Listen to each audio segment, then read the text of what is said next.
San Joaquin Valley, one of the most agriculturally poorly patterned landscapes of squares, grid lines, irrigation, and mostly chemical agricultural, eroded, depleted.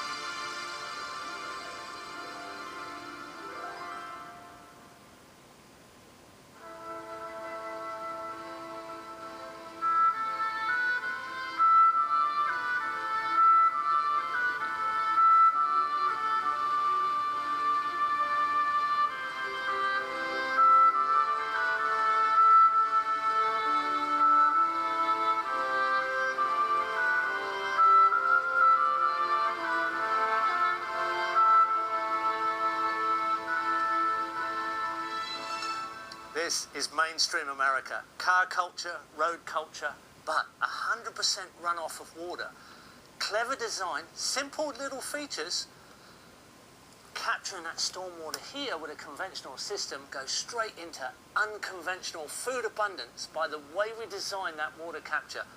Not waste and runoff, not dump and extract, but actually deposit. So in here, I get down in this drain here, and here it is. Here's the pipe. There. The water's here. It's actually stormwater sitting there, soaking in. And we're in midsummer, and yet it's damp here. Captured in food systems throughout the human settlement. Very sensible, and should be the only way we settle land.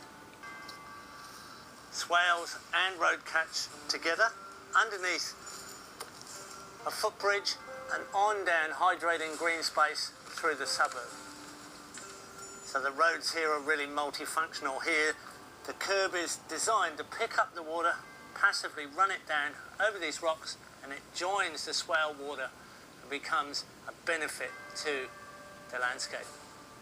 First year the measurements gave about 3 feet, 1 metre of hydrated soil below these swales. In the second year, it was 8 to 9 feet, about 3 meters of not saturated, but dampened geology, dampened subsoil below these swales. And in the third year, there was 18 feet of dampened soil and subsoil below the subdivision. So we started here to rehydrate the landscape, perch an aquifer, and once you get 9 meters of dampened hydrology in this climate, you can grow any trees within the temperature range. There's no point in measuring anymore. You've got everything you need in the moisture rehydration of this landscape. Pomegranates, figs, citrus. I'm surrounded by fruit. I'm surrounded by food on the ground. This is everything that I teach. This is everything that I say is possible. Here it is in reality, 30 years old. This is a model. You cannot purchase this. You cannot plant 30-year-old trees. Doesn't matter how much wealth you have. This is the true wealth of abundance within human settlement. This is what we need to realise is possible. Here it is. We need to extend it. We can go on from here.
The thing that did was applied work in the CSIRO, that's a Commonwealth Scientific and Industrial Research Organisation, where I was required to help reforest cut over rainforest coops.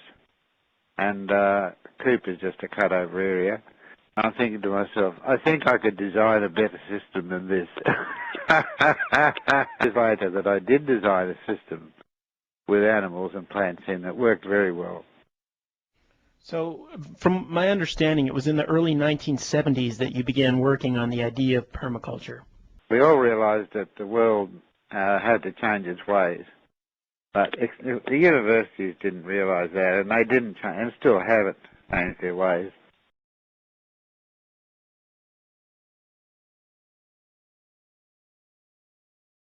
So it can happen, and if it happens fast enough, they'll be okay, but it has to happen everywhere. So for us to become sustainable, we've got to stop exporting coal.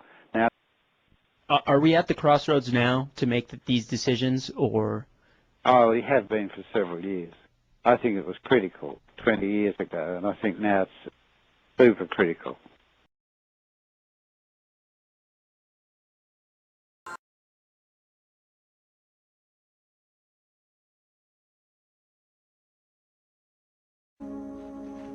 Like vast areas of America, this is part of the Great Dust Bowl of the 1930s, when most of the soil blew away. Between 1930 and 1935, Franklin Roosevelt had 3 million Americans out with supervisors and engineers repairing America. And it's the first time in American history and the last time. It's also one of the very rare times in the history of the world that anybody in charge of a country has put the people of the country to work to repair the damage. They built hundreds of miles of earth banks which held up the runoff water long enough to settle out the silt behind them and for some water to soak into the ground. And this is called swaling. And these swales were made by horses and scoops and men. And today we have bulldozers, but we don't do this repair work on country. It's very rich in the swales, both the soils and the trees. And we'll go down and have a closer look at that.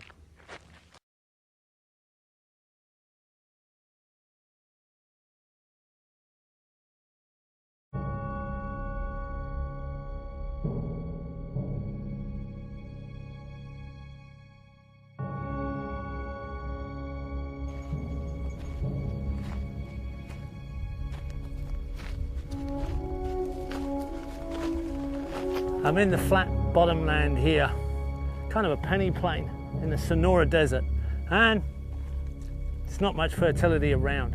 It's pretty sparse vegetation actually. And this here is an 80-year-old swale bank put in the Great Depression in the Roosevelt era. And it's a big one. And as I walk over the top, then you see this obvious event starts to happen. The trees get green and big, and the vegetation gets really lush.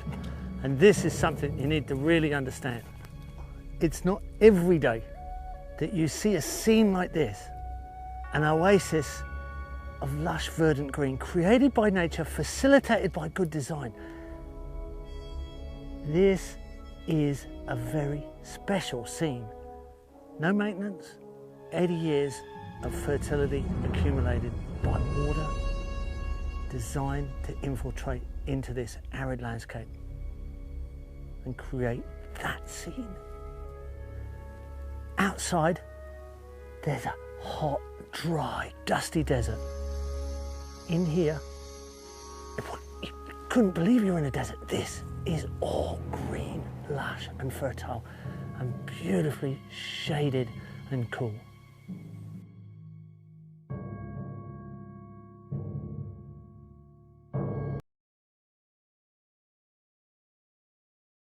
We can speed up ecosystem regeneration while even saving some money. So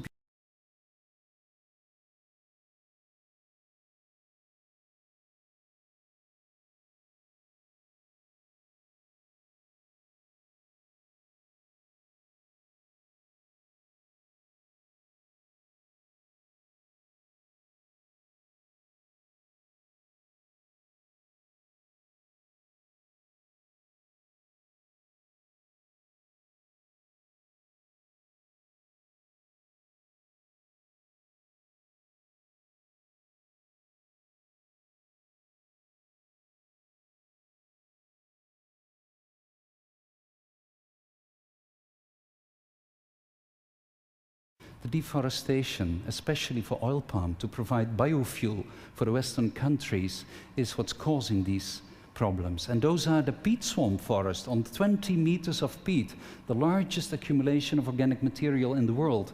When you open this for growing oil palms, you're creating CO2 volcanoes that are emitting so much CO2 that my country is now the third largest emitter of greenhouse gases in the world after China and the United States. And we don't have any industry at all, but also a solution that will benefit the people that are trying to exploit those forests to get their hands on the last timber, and that are causing, in that way, the loss of habitat and all those victims. So I created a place, Sambodjalestari, and the idea was, if I can do this on the worst possible place that I can think of, where there is really nothing left, no one will have an excuse to say, yeah, but no.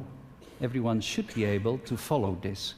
So we're in East Borneo, and this is the place up there where I started. As you can see, there's only yellow terrain. There's nothing left, just a bit of grass there. In 2002, we had about 50% of the people jobless there. There was a huge amount of crime.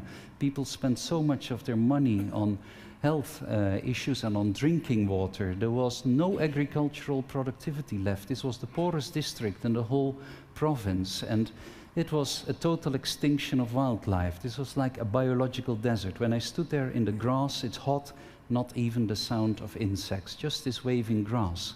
Still, 4 years later, we have created jobs for about 3,000 people.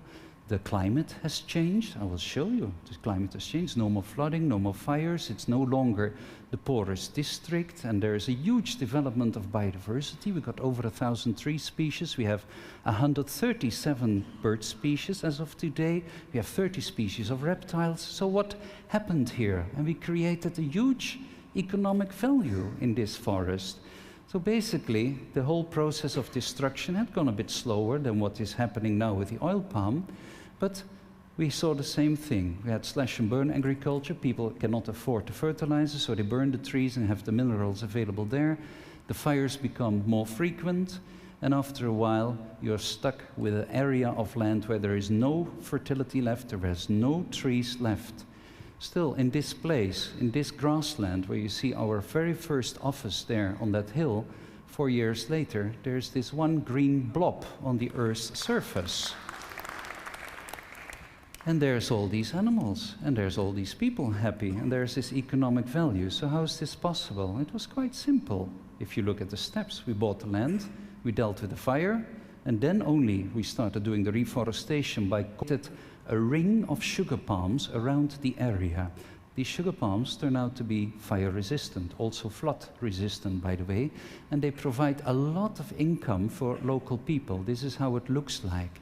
The people have to tap them twice a day, just a millimeter of slice, and the only thing you harvest is sugar water, carbon dioxide, rainfall, and a little bit of sunshine.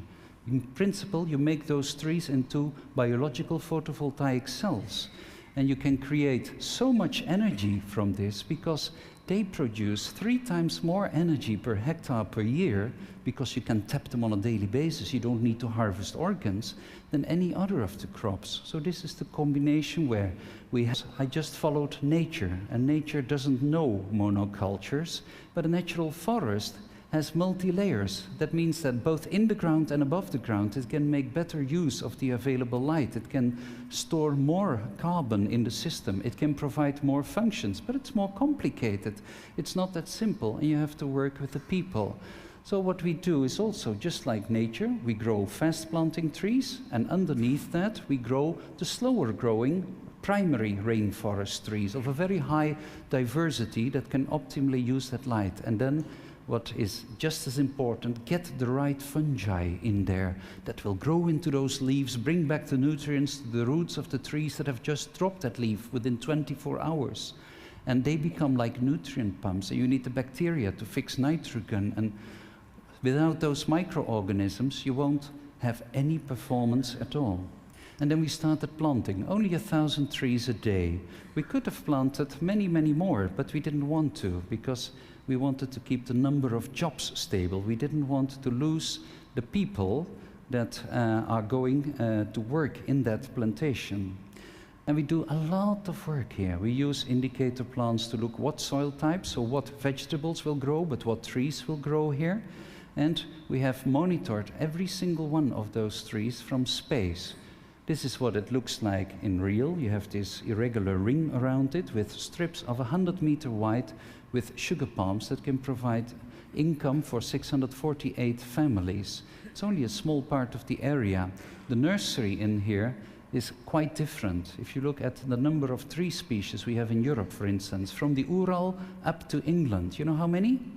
165. In this nursery, we are going to grow 10 times more the number of species. Can you imagine? You do need to know what you are working with, but it's that diversity which makes it work, that you can go from this zero situation by planting the vegetables and the trees, or directly the trees in the lines in that grass there, putting up that buffer zone, producing your compost, and then making sure that at every stage of that upgrowing forest there are crops that can be used. In the beginning maybe pineapples and beans and corn. In the second phase there will be bananas and papayas. Later on there will be chocolate and chilies, and then slowly the trees start taking over, bringing in produce from the fruits, from the timber, from the fuel wood, and finally the sugar palm forest takes over and provides the people with permanent income.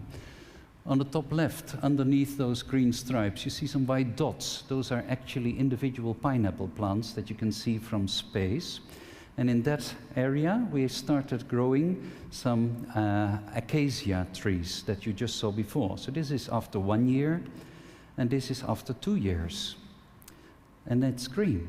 If we look from the tower, this is when we start attacking the grass. We plant in the seedlings, mixed with the bananas, the papayas, all the crops for the local people, but the trees are growing up fast in between as well. And 3 years later, 137 species of birds are living here.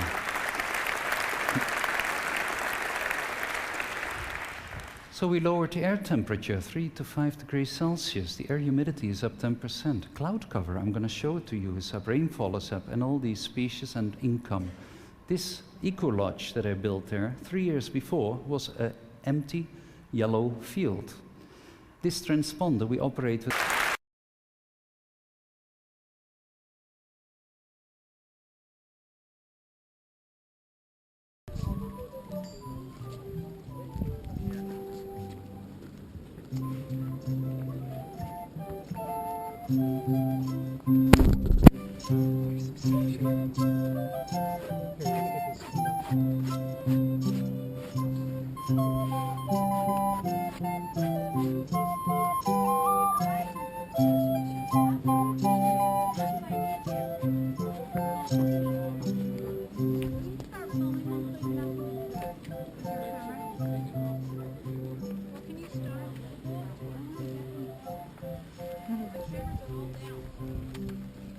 Oh, cool! These ladies are amazing. We all met at the Herb Festival, Snowbrush Herb Festival last Sunday. And these guys, they came out of their booth and they're just standing there, and all these people were listening and crying, and I just connected with all these amazing people there. I made all these friends.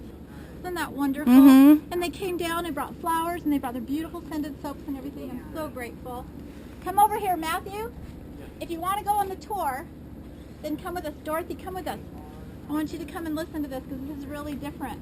So what this is kitchen garden, okay? The place where you go the most every day, where you grow your summer vegetables and all that, is your kitchen garden, because you make many trips every day to go get the food, so you want it closest to your house. The edible food forest, you don't go as often. You'll go pick berries, you'll go pick other nuts and fruit and all that. You don't go every day. So the kitchen garden is the most important for everyday food. And of course in Utah, it's only in the summer, okay? But what's really neat is last year was the first year, and what we realized is that it's too hot to grow all your plants in here because the hot sun all day just makes everything wilt, and it doesn't grow very fast. Plants, like in Hawaii, they all grow in a forest together. And in other places like in Austria, they grow all the plants together because that way they protect each other, they insulate each other. We also find out in permaculture that they sustain each other by nitrogen fixing, mineral accumulating, and all these wonderful things. They feed each other, the plants. So what we do is we had horrible grass. I hate it. I hate wasting water on it. So we threw about 12 inches of wood chips. Wood chips and hugel beds with logs are replicating the forest. What the forest does when a tree dies is it becomes a sponge, collects moisture. Then it builds up what's called fungi. The fungi literally develop and they decompose the tree and they turn it into beautiful nutrients. So you see all these beautiful little plants around the dead tree and everything's growing like crazy all of a sudden. And they're being fed, you see, and they're being watered. The moisture's in there. Plus the tree has dropped all its leaf litter, insulated with mulch, the forest floor. And so the water doesn't evaporate, so everything's lush and green inside there. So we want to recreate that. Instead of this desert we live in and the heat, we have to use lots of water and everything. The plants are actually growing better, but until these trees become fully established and they will shade everything, we came up here at the school with what we call creek-boring shade. We started with sunflowers, and this year we added sunchokes. These are the sunchokes over here. So we're starting to flower now. And they are wonderful trellises for beans and cucumbers and everything to grow up like this. They're so wonderful. But they create all this beautiful shade. Cooler in here. And we have moisture. Our lettuce doesn't bolt down under here. So we decided, let's try some tropical plants. Like the Polynesians, we have taro root. Look at this gorgeous taro root. It came back from last year. It literally insulated through the winter and came back and sprouted through all the witches. And I was like, boy, are you a hardy tropical plant. You know, it's amazing what you can grow when you create the right conditions. So we've got turmeric over there. We've got taro root here. The turmeric's over there. We've got horseradish. We've got ginger coming back every year. It's amazing the plants you can grow along, of course. You got your vegetables. You got your, we got peas, first crop. Then we did lentils. Then we did flax, and now I'm doing another crop of flax. And that's just in the short season of Utah growing. Then we got the tomatoes growing along with it, the beans are growing along with it, the cucumbers are growing along with it, the peppers, the onions. The onions will flourish in here because it's cool. And so eventually, if you could see inside my tree, these beauties like that is ginger. This is turmeric that is so beautiful. Our gorgeous taro root right there. It's so gorgeous, isn't it? All these tropical plants will actually grow in here. This is a Patawamak heirloom plum tree that the Native Americans gave to the settlers when they came here. Wow. And this broccoli came back from last year. It lived through the winter. But you see the microclimate that's going on in here? It's like a tropical rainforest. And all the plants are growing up the trees and the vines. Look at the beans right there. So come on in here and look at what's happening in here, you guys. Look at how beautiful these grapevines are. Growing up like this with all the... Okay, we are in Utah Valley Permaculture Classroom Gardens and Greenhouse. It's September 13th, 2016. It's our second year. We're in the kitchen garden under our beautiful canopy elm tree that's 2 years old, and he's shading beautifully. And he's got this gorgeous grapevine growing up loaded with grapes. We sure love it. As well as he's got a bean vine growing up him. And he's very, very happy. The beans are growing up all up and down. Amazing. It's fall, so we're starting to see the yellow leaves. But the beautiful beans are still around. We'll be harvesting them soon. And they just look beautiful. All the nursery owners know him. Lynn Bingham, he works on all the sprinkler systems at the temples and all that, and he's retired. But he just has fun doing all these things. He has this little machine called a bricks machine, and it tests the nutrient density. So he says most of the grocery store tomatoes test at a 4 to 5. Some of your cherry tomatoes will test higher, 8 or 9. He tested our cherry tomatoes in there, and they tested it at a 14 in nutrient density. Off the charts, because it only went up to 12. So it was really amazing. We love to grow fun things up high and create shade, so I started doing this with the gourds and the pumpkins and squash. Grow them up like this, and they create shade for all the other tropical plants in here. Oh, wow. Got sumac. You can get close enough, you actually start smelling all the herbs at the same time in here. It's so beautiful. But I've got lavender, sage. I've got a special kind of comfrey. This is a regular normal comfrey, but this is called a creeping comfrey that's white on the edges and crawls. I've got echinacea. I've got English thyme. I've got onions. I've got plantain. I've got mint the best. I've got marjoram. I've got borage, which is in the comfrey family. Another plantain. And you just keep on going on and on and on. And the whole thing is herbs growing together. And so strong smelling because you're growing the healthiest soil. So the density and the potency of your herbs is amazing how strong it is. So when you smell these herbs, you're like, oh wow, these are amazing. Pass these around, you guys. Pass these around. Smell and they come back potency. And these are all perennial, so they'll come back. My sweet potato, because it's insulated, will keep making baby sweet potatoes. It's amazing. They're so happy, and I like to use them as a ground cover, the sweet potatoes. But they're also food under the ground. The strawberries, we like to use all wild berries instead of the hybrids. You take away the thorns, you take away all the things, you take away the flavor. So we like the wild blackberries, the wild raspberries, strawberries. So these are little beautiful wild strawberries, and those little tiny guys, they have so much flavor, so much more than the strawberries you buy at the store. Wow. It is wonderful. But you see how it's just starting to develop into this little forest of all these plants. We got hosta berry, buffalo berry on the end there. 32 varieties of berries will grow in here, and they'll become big, beautiful bushes that'll just sit there, and you just pick berries in different times of the year. You don't even realize how many berries can grow in the state of Utah. You start finding out. Sister Pearson used to grow, Trina told me, a dewberry that was so delicious, it died. So we're going to hunt down a dewberry. We got to have dewberries, we decided. It's so much fun. I love your sandals, are so cute. And here we've got some tarragon, some echinacea, some black-eyed Susan, some yarrow.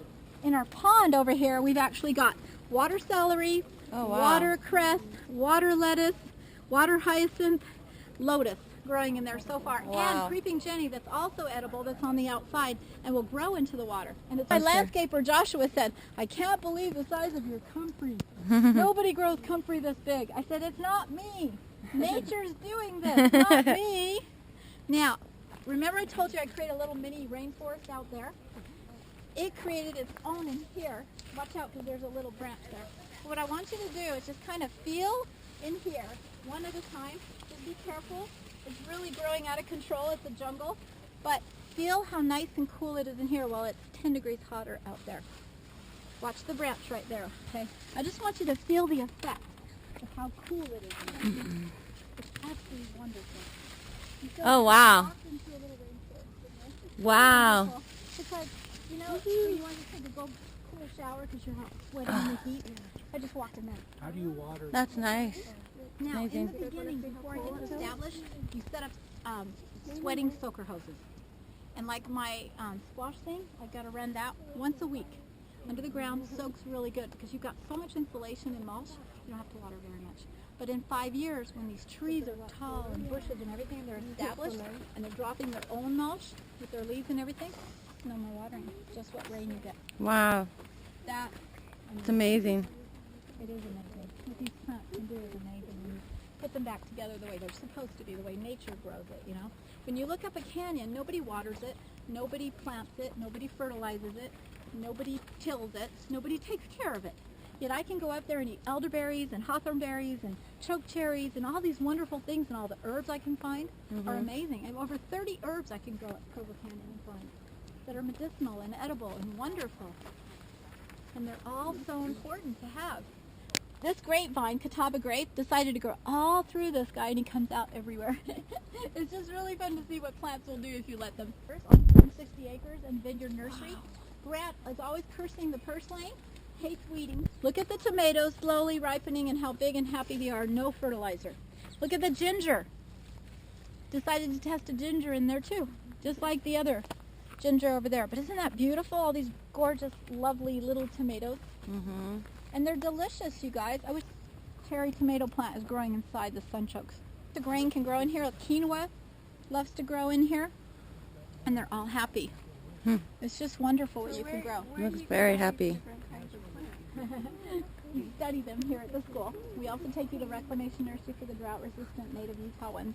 But I go to all the gardeners, not just nurseries. A lot of times, something that I've learned in Utah with learning permaculture is as I went to regular nurseries, they all know, the horticulturists, this is hardy to Utah. You can grow kiwi. You can grow papa. It's hardy, hardy, hardy, hardy. All that means is it'll survive snow and come back. Will it survive the heat of the summer and the lack of water. A lot of them won't. So that's why I decided to look up Native Utah Plants Association. I found the Reclamation Nursery, learn from their horticulturists, and I take my students there. Now he introduces us to plants, a lot of the herbs that are drought resistant, native to Utah, a lot of the flowers, and then the berry bushes, the buffalo berry, elderberry, hawthorn berry. What are some of the other ones I got from him? Those are the berries that are going to be the most drought resistant. So we go get those. We make sure we have those in our gardens. And they grow like crazy, so we'll have tons of back every year. Oh, look at the little baby strawberry. Cute? So cute. And they're so delicious, you guys. They're so, Oh my they're so God. amazing. If you guys don't mind sharing, you guys can like give a little taste and pass it on. So those berries produce all year long? Not year long. They come back every year. These are perennial. In the winter, everything goes. Oh, that's a good little strawberry. They're hardy because they're wild. Don't go to the hybrid stuff you buy at nurseries. Go more towards the wild. Find the wild that are used to growing in Utah. Those are the ones you want to pick. It feeds them nitrogen. Then they all have a mineral accumulator. I call them my miners. They go down with their deep roots and they mine for the minerals and they bring it back up to the tree. I'll chop all that down. It decomposes and it feeds the tree. This is your natural fertilizer by other plants. And they just thrive. This guy was filled with aphids after I bought him from a nursery. And I rescue a lot of trees and stuff. I'm not afraid to bring in insects and pests in here. It's okay. I grow the flowers and I had all these ladybugs. Instead of going to all the other trees, they came to this tree, ate all the aphids, and now I've got the sweetest, most wonderful fruit. You come around, everybody, there's lots of them. Try these. Thank you. Wonderful. You guys share? Everybody can try. And have you guys share it. You'll share it too. Let me give you. But they're so wonderful, you guys. I've got to go make a bunch of jam for these guys. They're wonderful. Aren't they delicious? With that, I'll sit right over Cool. here and stand so everybody gets to sit. Come on through. As you see, we still have tons of little strawberry plants along the edges. We threw in a bunch of tomatoes for fun while we're waiting for our big hawthorn berry bushes to grow there. And that's heart medicine. Go ahead, you guys. Come on through. Now, what I wanted to tell you about, in school here, the students learn to design, and it's mostly homeowners. Like I have a mom who's a really excited president, you know, Shelly, and she was here earlier today. She finished her design and she put in her kitchen garden already, and she brought her design today, and we're going to graduate our students today. We have advanced students, and we hope Shelly will come back after our little concert. Well, what's wonderful about what she designed is, and I went over to her property because she couldn't figure out how to do the slope to bring the water off her shed and down through her little kitchen garden. So we designed it and she put it in. And what we teach them to design when we're here, we have 7 systems in this garden. One is rainwater harvesting off the roof. So if you don't want to use any power, you just want to use gravity, make sure that where you're catching it at the bottom of the gutter up there is higher than where the highest point where you want it to go to. Okay? So this is the highest point in the garden. So we use a 3-inch PVC sealed system that catches it up there, brings it underground to a pipe into this container. And last Tuesday when we had all the rain, it was pouring out. So we do what's designed in Tucson, Arizona as infiltration basins. We'll mulch these. We just put this one in, but we'll add straw, mulch them in so the water doesn't evaporate. And all this wetness from the last rainstorm will stay in there and soak into the roots. And that's another system that we use rainwater to water our garden. Did the little herbal bandage right there. See his little band-aid? Isn't that beautiful? Did I do a good job? Yeah. With my herbs. In Russia, they used to have a culture of people that actually lived in the forest. They didn't even wear clothes. They never left the forest. They ate in the forest. They just lived in the forest.